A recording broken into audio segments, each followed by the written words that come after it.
Hello world, it's Wednesday the 18th of January 2023 and we're looking at a weather forecast for Soaring from Worcester tomorrow, Thursday the 19th of January. Just looking at the T-fire for tomorrow morning, 2 o'clock, we can see that it actually looks a lot like the T-fire for today's forecast. We don't have much thermal activity in the valley.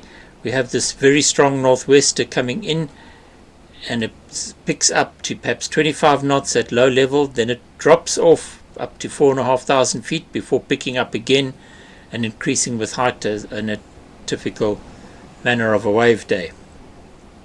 But before we go too far into tomorrow's forecast, just a quick review of what happened today. Today we set a task and nobody managed to complete it. There were some outlandings. Fortunately no major problems, but the pilots experienced rain amongst other things.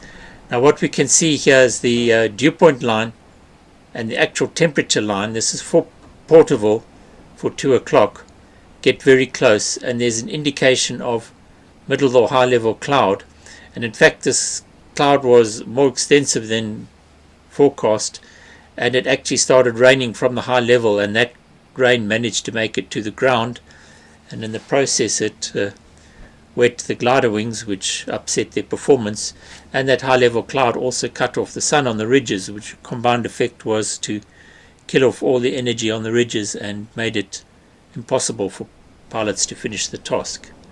So we just keep that in mind when we look at today's forecast. Looking at the surface wind, this is for 2 o'clock. We see we have wind straight onto the front ridge and the Porterville ridge, all the way down to about the tunnel. That's at 8 to 12 knots. In Worcester itself we have this wind spurting through. It's very localized, but it gets up to over 24-25 knots, and then some wind onto the ridge down to Robertson, and some of this wind curling around the Rufisona End Mountains, and that wind ends up on the Langeberg Ridge going eastwards. To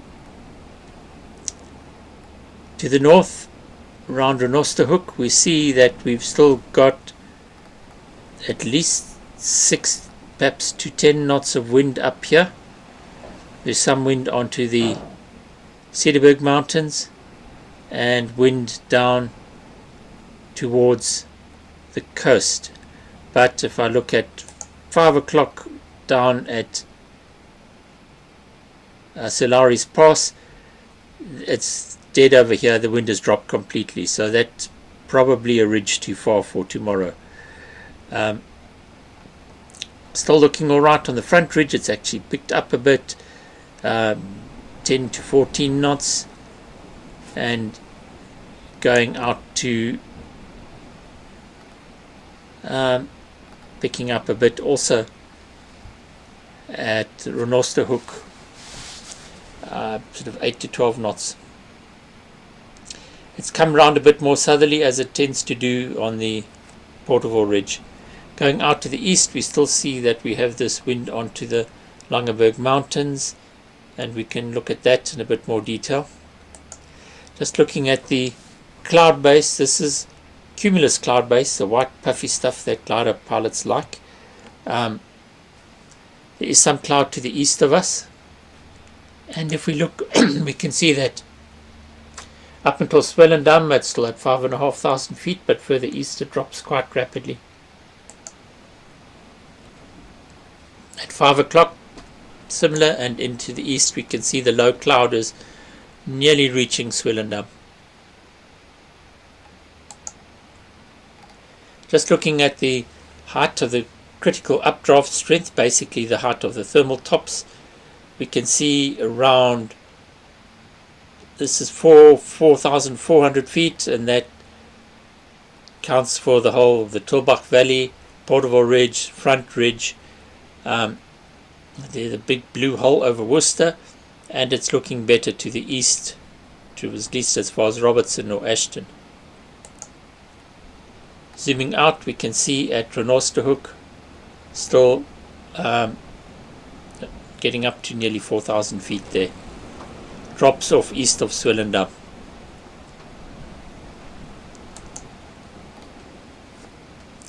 At 5 o'clock we get these blue holes forming in the valley, including this one around Solaris Pass, actually down here, and another one in Groot Drakenstein, that area.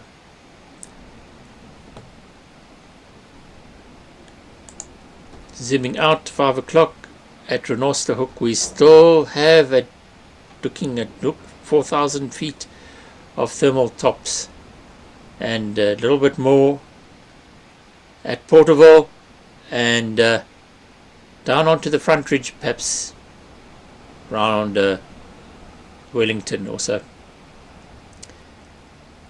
To the east, it's cut off east of Swellendam. So let's look at some soundings just to get an idea of what our task options are.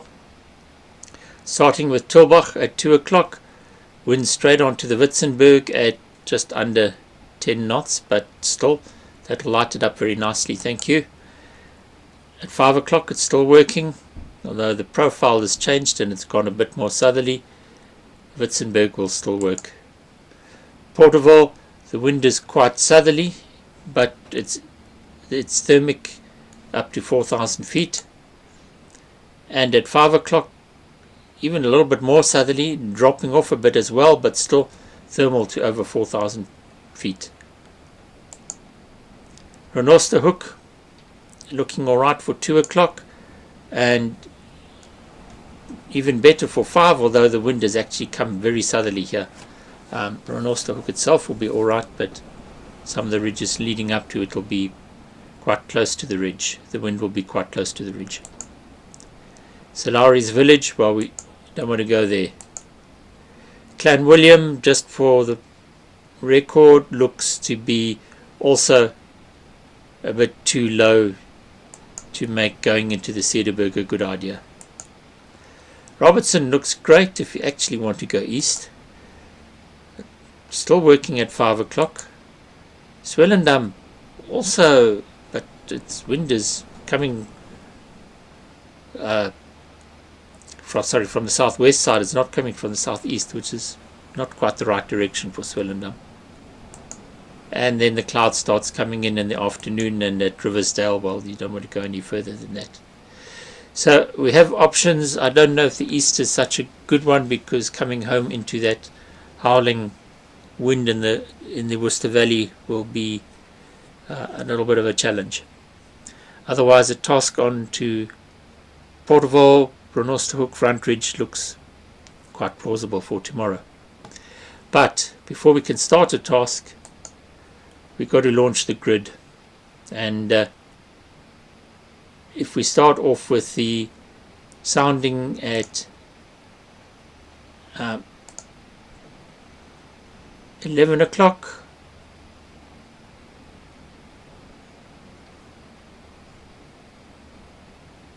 I think it's back here.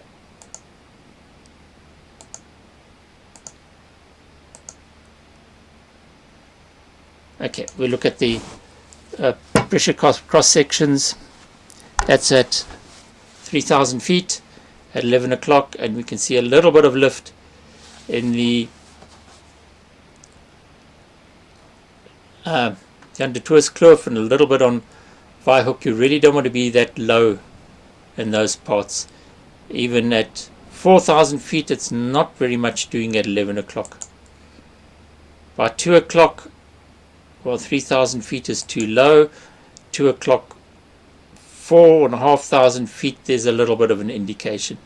This is not a very strong indication of where we can tow to. However, if we look at the maximum boundary up and down motion, we can see that there is lift in Undertoes and Vaihoek, although it might not be quite where we need it. You can also see the sink behind those ridges.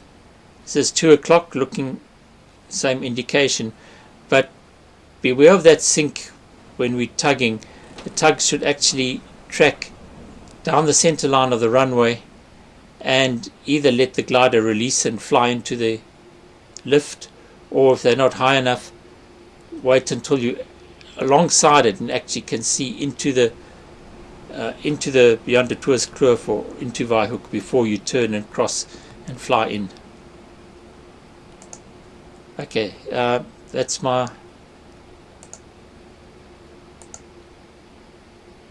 No, that's where we got to. I'm still missing an 11 o'clock.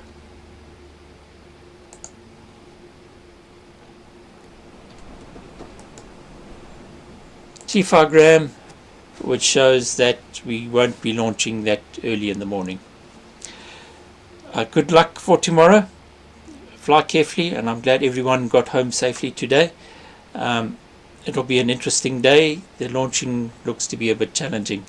The task might be a bit better than today's task was. Good night and fly safe.